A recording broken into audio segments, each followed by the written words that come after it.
La diplomatie française est catégorique. Pour son chef Jean-Yves Le Drian, il y a le Hezbollah militaire que la France condamne et le Hezbollah politique que les Libanais ont élu. Traduction moins politiquement correcte, il y aurait donc les terroristes en treillis et d'autres qui seraient plus fréquentables, en costume.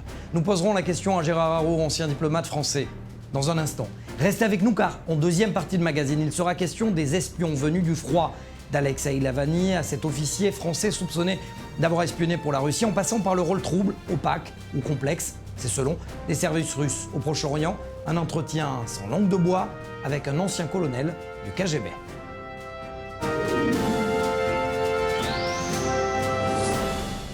Le leader du Hamas, Ismaël Haniyeh, a terminé sa visite au Liban par une rencontre avec le secrétaire général du Hezbollah, Hassan Nasrallah, et en bain de foule dans les camps de réfugiés palestiniens. L'occasion d'affirmer que les missiles de Gaza peuvent bombarder Tel Aviv et au-delà. Loïc Stecher.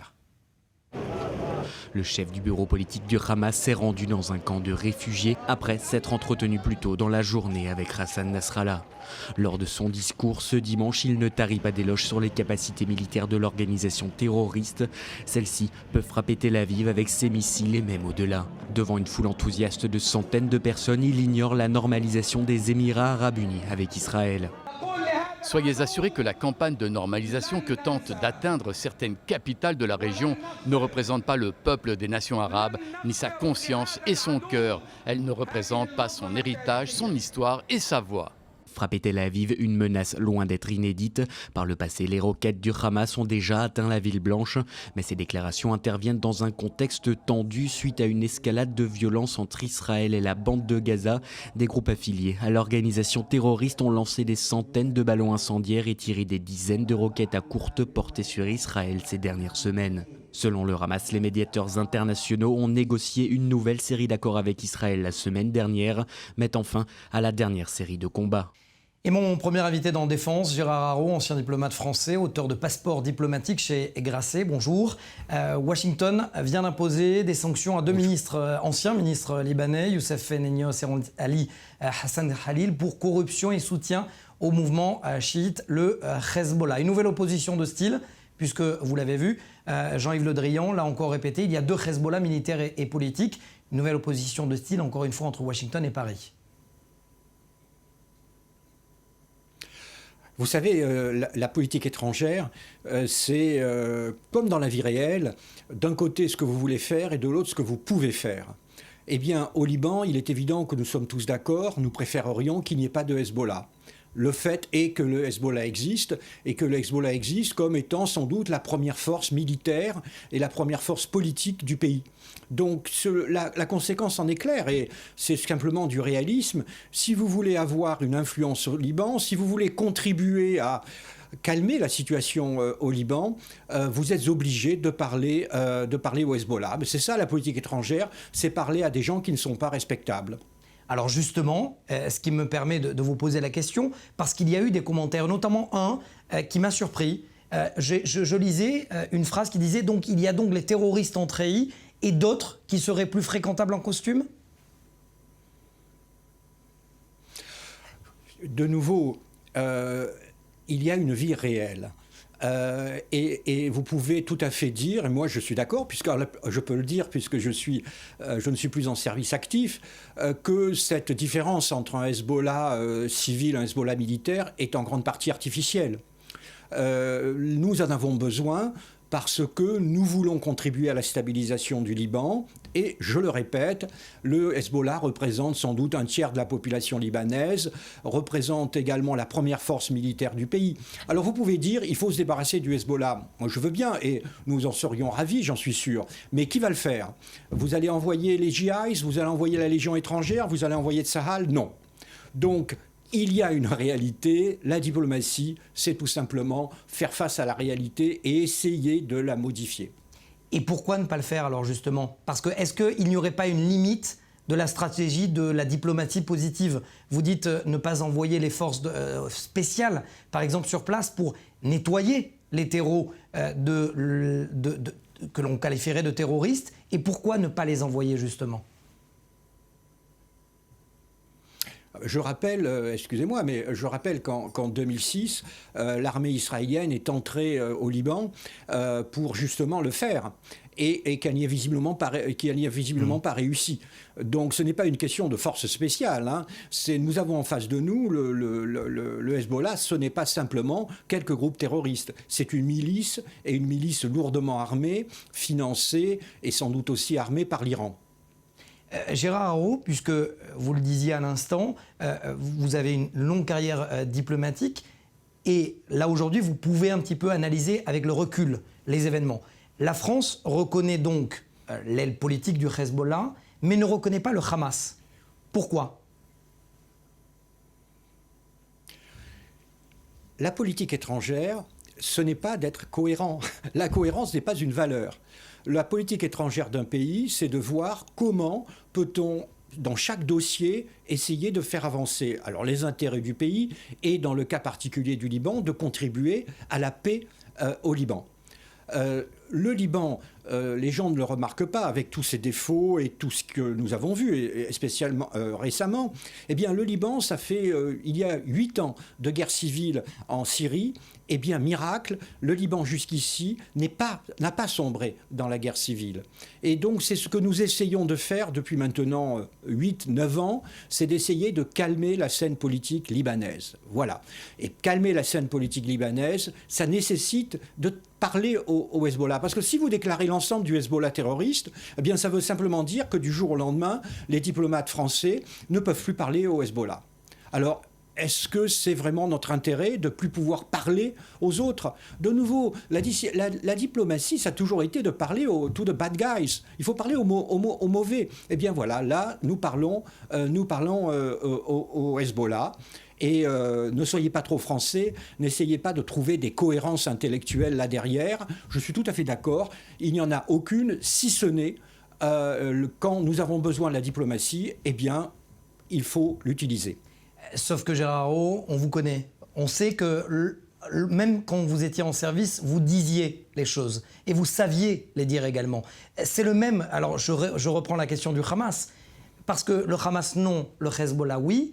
Et pourtant, c'est le même Hamas qui est reçu par le président du Parlement libanais, Nabi Berri.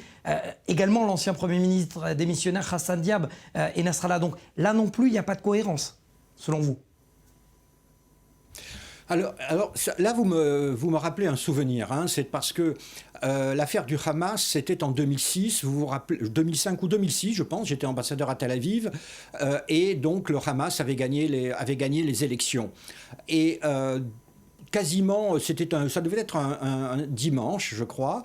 Et c'est Jacques Chirac, président de la République, qui immédiatement a dit « Nous ne parlerons pas au Hamas si le Hamas ne remplit pas 3 conditions, et notamment la reconnaissance d'Israël et deux autres conditions ». Et donc, voilà, c'était une décision de Jacques Chirac. Je dois vous avouer qu'en tant que diplomate, à l'époque, j'ai trouvé que c'était peut-être aller trop vite. Mais enfin, il était président de la République, j'étais ambassadeur, et donc j'ai suivi mon président de la République.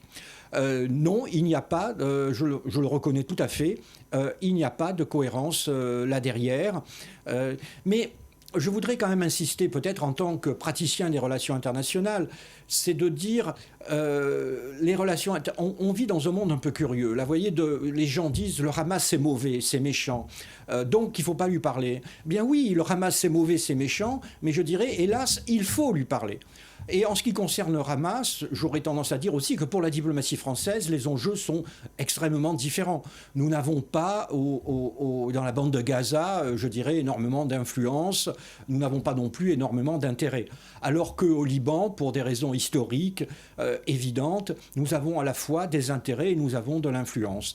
Donc je trouve que cela justifie ce manque de cohérence que vous venez de souligner. Dernière question, assez rapidement, si vous pouvez, monsieur l'ambassadeur. Est-ce qu'au final, en jouant la carte de la complaisance envers l'aile politique du Hezbollah, ce n'est pas vers l'Iran que se tourne Emmanuel Macron aujourd'hui ? Quel est l'objectif, finalement, au Proche-Orient en 2020 de la France ? Alors d'abord, là, nous parlions du Liban, qui est un sujet en soi. Évidemment, parler au Liban, je veux bien dire au Liban, parler au Hamas, c'est aussi parler à l'Iran. Voilà. Mais là, c'est sur l'affaire libanaise. C'est une affaire très spécifique. Vous le savez, il y a un très lourd investissement de la France pour essayer de stabiliser le Liban, d'empêcher qu'il ne tombe dans la guerre civile, ce qui est quand même l'intérêt de l'État d'Israël, et éventuellement également de réformer l'État. Je pense qu'il ne faut pas essayer de passer de cette relation politique à laquelle nous sommes contraints. Je le répète, nous sommes contraints. Ce n'est pas un choix enthousiaste de passer de ça à une politique sur l'ensemble de la région. Merci beaucoup, monsieur l'ambassadeur. Je rappelle votre titre, Passeport diplomatique, publié chez Grasset. Merci à vous. Merci.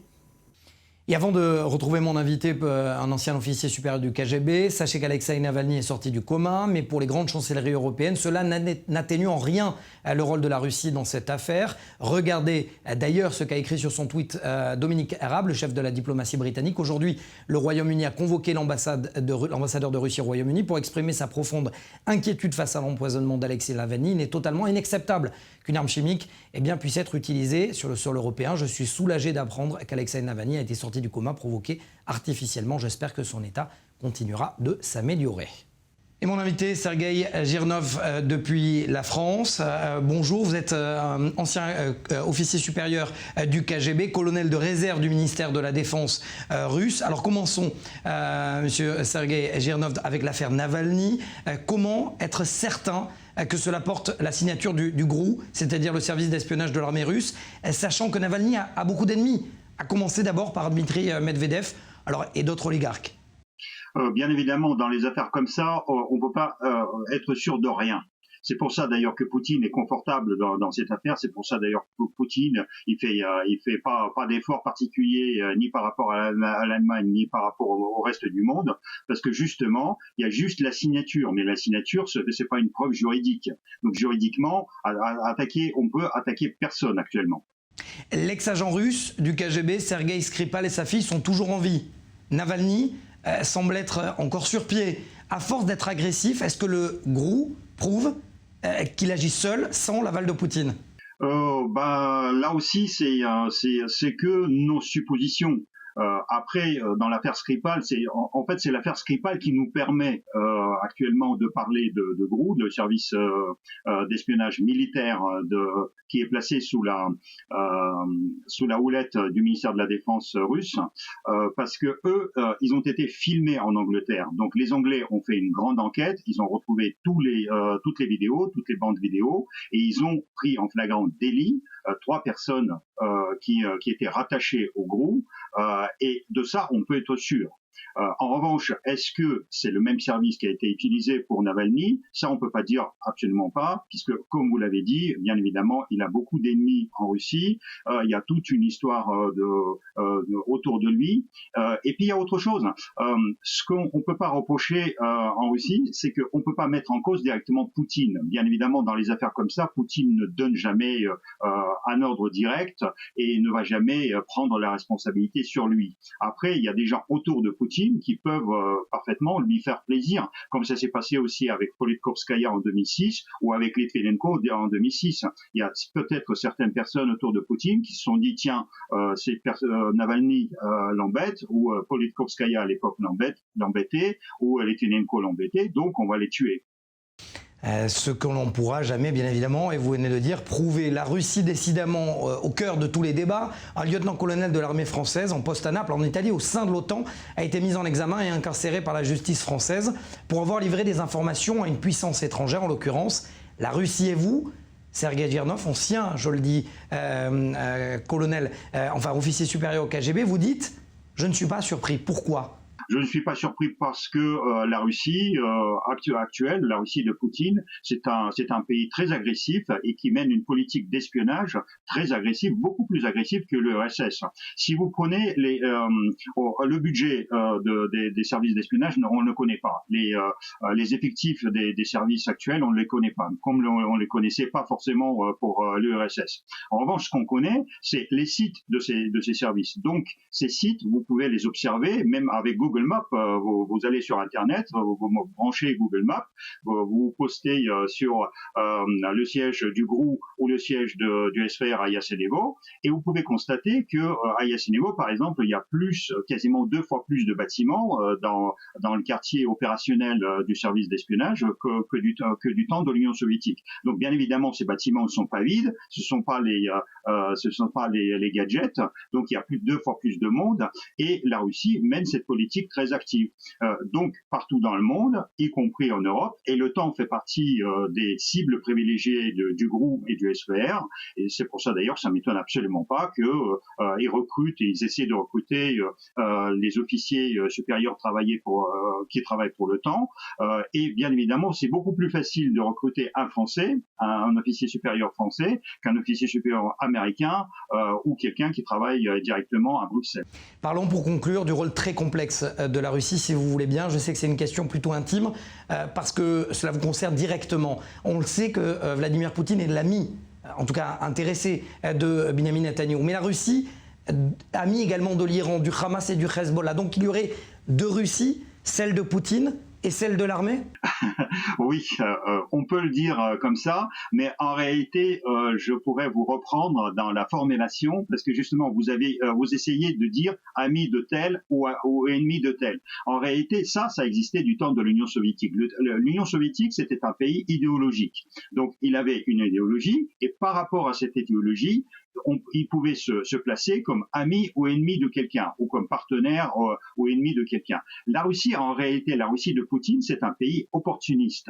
Pour la Russie, il n'existe pas d'amis, et tous les pays du monde sont ennemis de ce pays. C'est dans ce sens-là, en fait, que Poutine est plus intelligent, en quelque sorte, par rapport aux dirigeants de l'Union soviétique, parce qu'il ne cherche absolument pas à être ni l'ami de Netanyahou, ni l'ami des Iraniens, ni l'ami des Syriens, ni l'ami des Libanais. Il a des intérêts russes, il a des intérêts stratégiques russes, et il essaie de poursuivre ces intérêts-là. Et dans la région de Proche-Orient, il a réussi parfaitement à s'intégrer et à poursuivre des actions qui lui donnent des cartes positives pour atteindre les intérêts stratégiques russes. Quand vous êtes rentré au KGB, ça sera ma dernière question plutôt rapidement, quand vous êtes rentré au KGB, qu'est-ce qu'on vous a dit, qu'est-ce qu'on vous a appris sur le dossier israélien? Du temps de l'Union soviétique, encore une fois, l'Union soviétique, c'était un pays avec une idéologie communiste forte. Et tout se plaçait au niveau géopolitique par rapport à cette idéologie. Donc, l'État d'Israël, à cette époque-là, était traité par l'URSS comme un ennemi idéologique. Donc, l'ennemi sioniste, enfin, l'idéologie sioniste était ennemie de l'idéologie communiste de l'époque. Et donc, nous, le KGB, on était le bras armé du Parti communiste de partout dans le monde. Et bien évidemment, quand on rentrait au KGB, on nous disait, voilà, il y a des cibles privilégiées. La cible numéro 1, c'est les États-Unis. La cible numéro 2, c'est l'OTAN. Et après, il y a plusieurs cibles un peu moins importantes, dont l'État d'Israël qui pratiquait la doctrine de sionisme. Donc, il y avait un département au sein du KGB, enfin au sein du service d'espionnage du KGB, qui était chargé à faire de l'espionnage contre l'Israël, en utilisant, bien évidemment, toute la diaspora juive soviétique qui partait en Israël. Et je dois vous dire que peut-être l'Israël, c'est un État qui possède le plus d'espions infiltrés et dormants dans le monde. La prochaine fois, Sergueï, vous venez me le dire en plateau, j'espère, et comme ça l'histoire sera réécrite complètement ici en Israël. Merci Sergueï Girnov, ancien officier supérieur du KGB, aujourd'hui colonel de réserve du ministère de la Défense russe. Merci à vous. Merci. C'était le 5 septembre 1972, JO de Munich. Les terroristes palestiniens de Septembre Noir prenaient en otage des athlètes israéliens. 11 étaient assassinés en représailles. Le Mossad lançait l'opération Colère de Dieu. Regardez, et on en parle juste après avec notre invité. 5 septembre 1972, l'organisation palestinienne Septembre Noir fait irruption dans le village olympique des JO d'été de Munich. Le commando prend en otage 9 athlètes de l'équipe olympique d'Israël pendant leur sommeil, après en avoir assassiné 2 autres qui essayaient de s'interposer. Les terroristes lancent un ultimatum à Israël. Ils réclament la libération de 234 Palestiniens détenus en Israël, ainsi que celle de 2 prisonniers allemands. Si leurs revendications ne sont pas respectées, ils menacent d'exécuter toutes les heures un sportif et de jeter son corps par la fenêtre de l'appartement. Golda Meir, alors Premier ministre, refuse ce chantage. Le rêve sportif de la délégation israélienne tourne au cauchemar. 2 hélicoptères sont réquisitionnés à l'aéroport de Fürstenfeldbruck. Les forces de l'ordre veulent en fait attirer les terroristes dans un guet-apens. Sur le tarmac, la police allemande lance l'assaut. L'opération est mal organisée, c'est un bain de sang. 11 sportifs israéliens sont froidement assassinés. La grande fête olympique est gâchée et pour la première fois de l'histoire des Jeux, le drapeau olympique est en berne. Et pour parler, Avner Avraham, vous êtes ancien agent du Mossad, aujourd'hui fondateur du site spylegends.com. Est-ce qu'on sait d'abord si Golda Meir s'en est voulu de ne pas avoir négocié? Golda Meir a envoyé le chef du Mossad, Zamir, pendant les événements à Munich, et celui-ci l'a appelé, et le vigile qui lui a répondu lui a dit « Golda est en train d'ouvrir une bouteille de champagne ». Et c'est à ce moment-là que le chef du Mossad a dit que 11 athlètes avaient été tués. Elle pensait alors que l'opération de sauvetage des autorités allemandes avait réussi. Et dès qu'elle l'a su que ce n'était pas le cas, elle a donné l'ordre de mettre en œuvre cette opération de revanche, de vengeance. À partir du moment où le Mossad reçoit l'autorisation de Golda Meir d'agir, comment ça s'organise? Qui prend la décision? Qui fait quoi? Le Mossad a recueilli des renseignements sur les militants palestiniens en Europe. Ils savaient exactement où ils se trouvaient. Nous avons sollicité l'aide des Européens qui ne voulaient pas être impliqués. Golda Meir ne voulait pas agir sur le sol européen à Paris, liquider un terroriste au risque de tuer des civils innocents. Et puis finalement, c'est l'échelon politique qui a donné l'ordre. On le sait, il ne s'agit pas que d'une mission, mais de plusieurs opérations. La question est de savoir, quand on est au Mossad, on prépare donc la mission A, B, C, D et ainsi de suite. À partir du moment où on a réussi la mission A, comment on est prêt pour la mission B? Et surtout, comment on fait en sorte que le B ou le C ne se cache pas?